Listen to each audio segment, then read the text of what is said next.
The capability that broke into Hugging Face is now a product. OpenAI is selling the cure for the disease it caused, and it works 95% of the time. 6 weeks ago, an OpenAI model broke into Hugging Face by finding and chaining zero-day exploits. On Monday, OpenAI put that exact capability up for sale as a cybersecurity product. The loop this whole month has been drawing finally closed, and it closed on a paradox worth sitting with. Here's what shipped. OpenAI expanded Daybreak, its cyber defense program, into 2 tiers plus a new purpose-built model. Daybreak Blue gives approved defenders access to GPT-5.6 Sol with the cyber safeguards removed, the same screens that, the company admits, were blocking legitimate defensive work, and notably, the same screens whose absence let its model run wild during evaluation. Daybreak Red gates a new model, GPT-5.6 Cyber, tuned specifically to not refuse offensive security tasks. The number tells the story.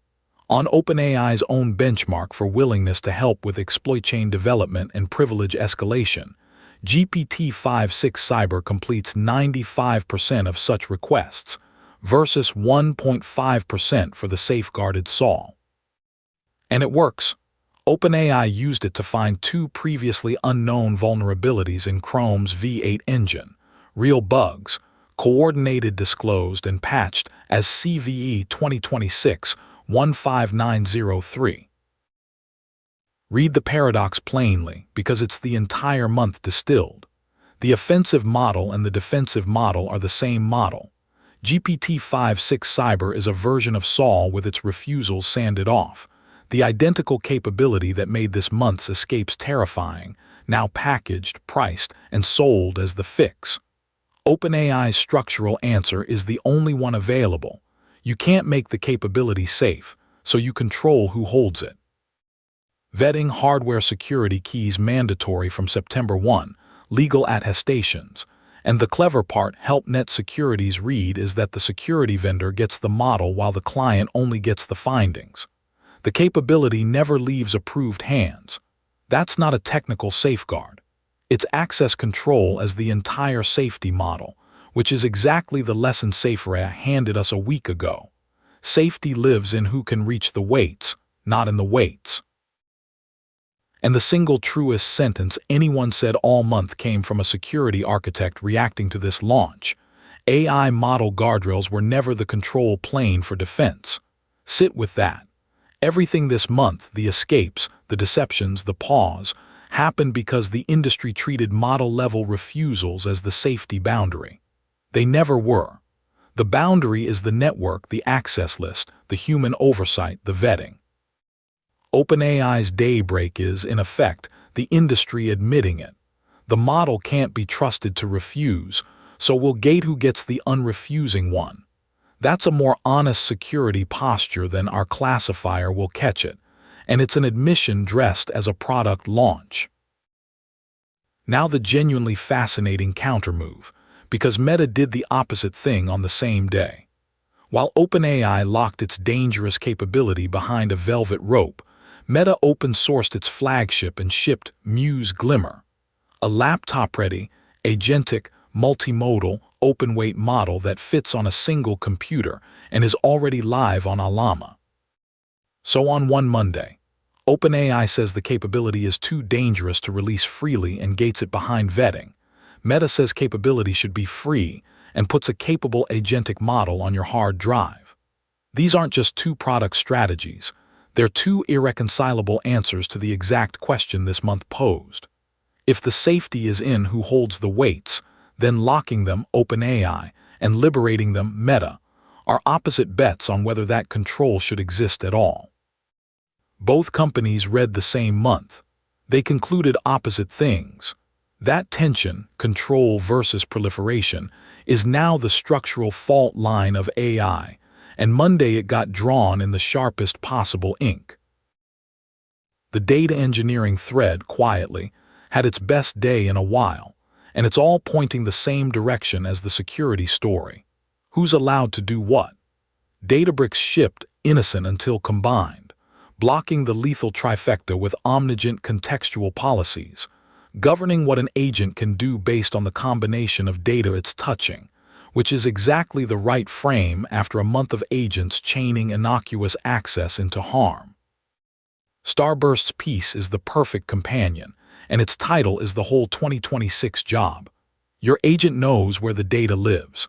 Does it know what it's allowed to do? And MotherDuck now lets agents sign themselves up, convenient, and also precisely the kind of self-service access that this month taught us to govern hard. The pattern across all three, knowing where data is, was the old job. Controlling what an agent may do with it is the new one. Databricks also introduced a native file column type for multimodal data, a real primitive worth noting if you're wrangling images, audio docs in the lakehouse. Two voices to actually read. Ben Larika's Why Data Centers Became the Face of the AI Backlash ties the Memphis, New York protests we tracked into a coherent thesis. The data center is where abstract AI anxiety becomes a physical thing communities can point at and fight. And Ben Ragajan's The Problem with Asking Employees to Take Ownership is the non-AI palate cleanser of the week, sharp on management, worth it if you lead a team. And don't miss the delightful, telling little item on your list. Fivetran built its own status page with AI, replacing a $65K SaaS product. That's the whole cost of building collapse thesis in one anecdote, a company casually replacing a 5-figure subscription with an afternoon of AI-assisted work. Multiply that across every small SaaS tool, line item, and you can see a real reckoning coming for a whole category of software. The Builder's Bench quickly. DBT Summit 2026 ran, themed squarely on the AI readiness gap, the context layer thesis, now a conference keynote, AWS recapped web search, DynamoDB vector search, and new tooling from its Heroes Summit, Anthropic research published on Claude's mathematical capabilities, the AstraDoesMath thread continuing, and Simon Willison had the Muse Glimmer write-up plus a quote from OpenClaw worth the click. The through line, one sentence. On August 10, OpenAI turned the uncontainable cyber capability of this entire month into a vetted, gated product. Proving safety is now purely about who holds the weights, while Meta open-sourced a laptop-ready model the same day, drawing the fault line of AI's next chapter cleanly. Not can we build it, but should anyone be allowed to hold it freely? One thing to do today: internalize the one true sentence and act on it.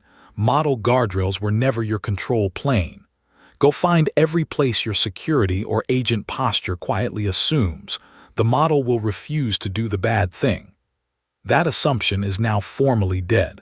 OpenAI just sold a model that refuses almost nothing. Replace each of those assumptions with a real control you own: scoped permissions, network isolation, combination-aware policies, the Databricks/Starburst frame, and human review on high-risk actions. The month's entire lesson compresses to this: stop defending at the model layer and start defending at the access layer, because the model layer was never a wall, and now it's a product that proves it.